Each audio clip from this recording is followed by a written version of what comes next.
right. These flip notes are going to cover economic interdependence, some international trade relationships, and then also terrorism.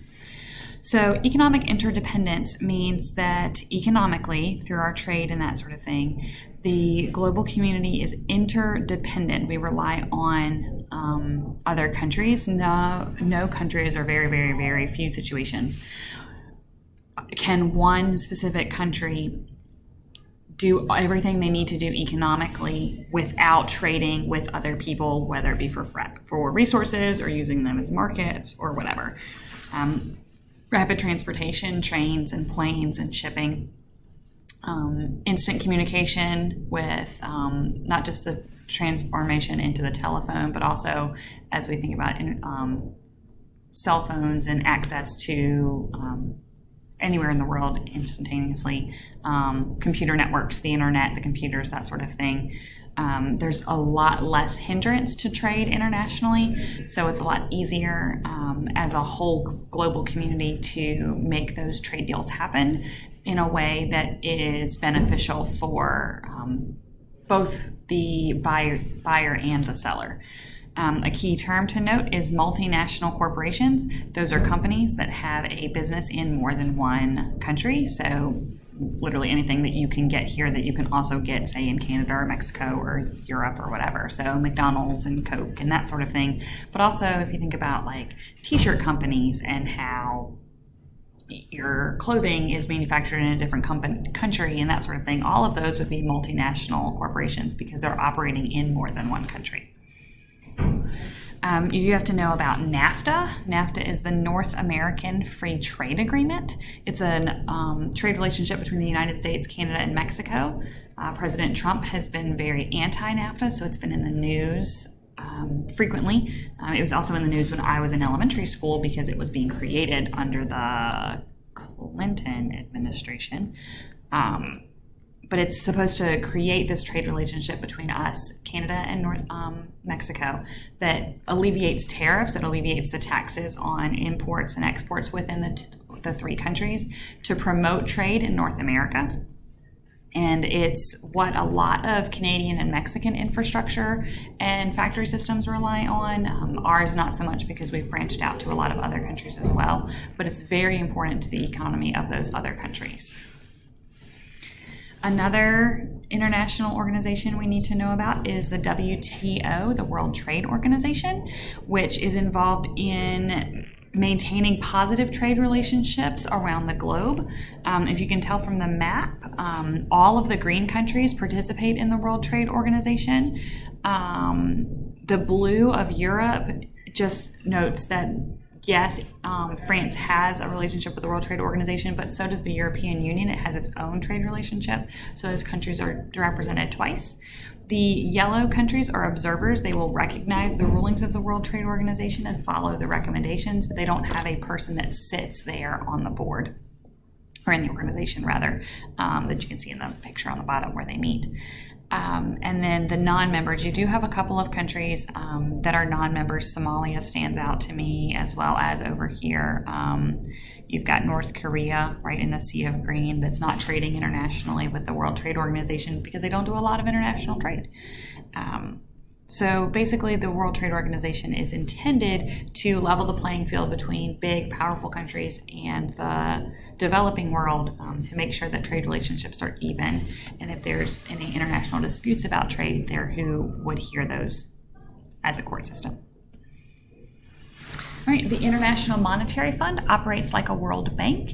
It provides loans to countries who are needing economic help. The chart that you have where Greece owes $40.7 billion to the IMF was taken a couple of years ago. Greece has struggled economically to maintain it's basically trying to avoid bankruptcy. And so the way that the IMF works is that countries voluntarily donate funding to the IMF.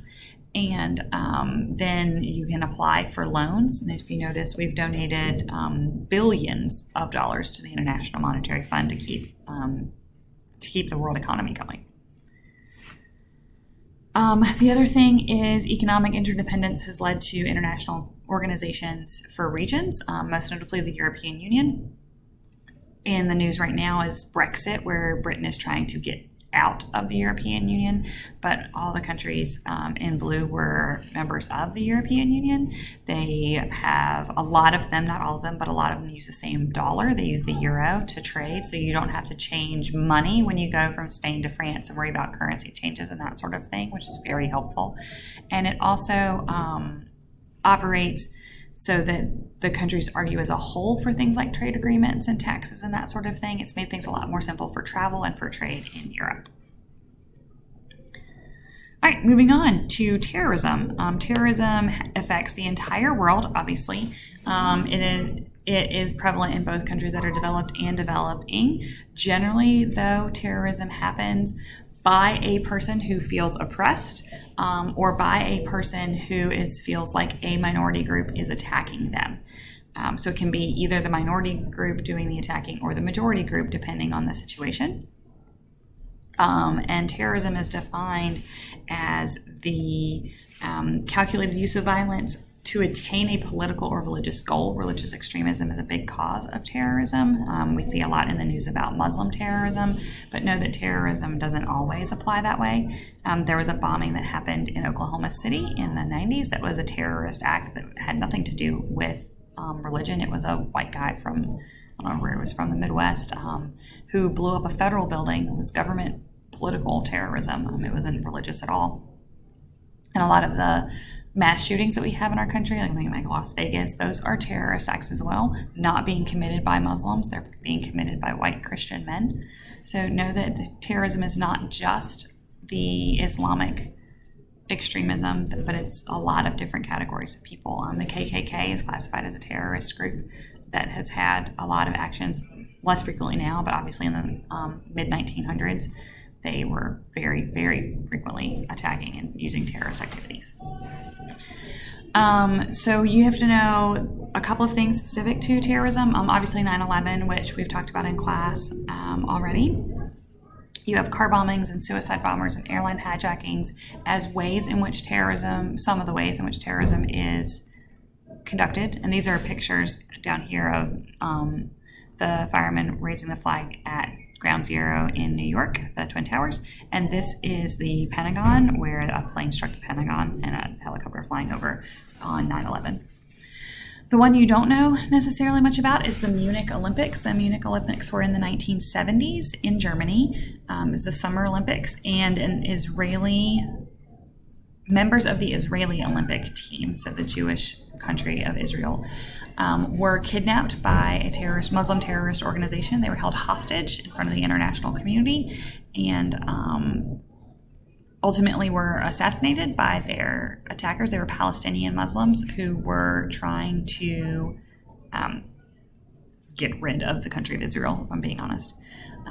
So that's a pretty powerful situation where several people were killed. I think it's 12 or so people were killed because of their country and their religion. The United States in the post 9/11 world passed something called the Patriot Act. The United States, I don't even remember what the acronym is, sorry, I apologize. But each of the letters stands for something about privacy and terrorism. And basically what it says is that if the government thinks that you may be a terrorist, we have suspicions that you are a terrorist, they don't need to receive a warrant from the court system to wiretap and surveil your house or your car or your phone. They can hack into your system at any point if they believe you're a terrorist in the matters of national security. So it pulls away some of your civil liberties. Pulled away some of your rights to privacy in the vein of protecting the world from terrorism. There's also been a lot of increased security at airports. We're constantly upping security at airports, constantly changing things as situations occur. This picture up here at the top, and then the cartoon it goes with, that's a body scanner where they're able to take a full picture of your body, sort of like an x-ray, but they can see a little bit better than the metal detectors. They're used at a lot of the major airports. And then there's always changes to driver's licenses and passports and that sort of thing to try to make them more secure, to try to make them less easy to counterfeit, more difficult to counterfeit. in a way of preventing people from getting false identifications to travel that way, that sort of thing. Thinking particularly in 2019, there's a transition for Virginia towards the real ID system, which has a couple of extra background steps you have to take in order to get a driver's license, which is going to be accepted nationally for travel and that sort of thing. You don't have to get that, but it's a step that you can take that's a more secure driver's license. So that's it. If you have any questions, let me know.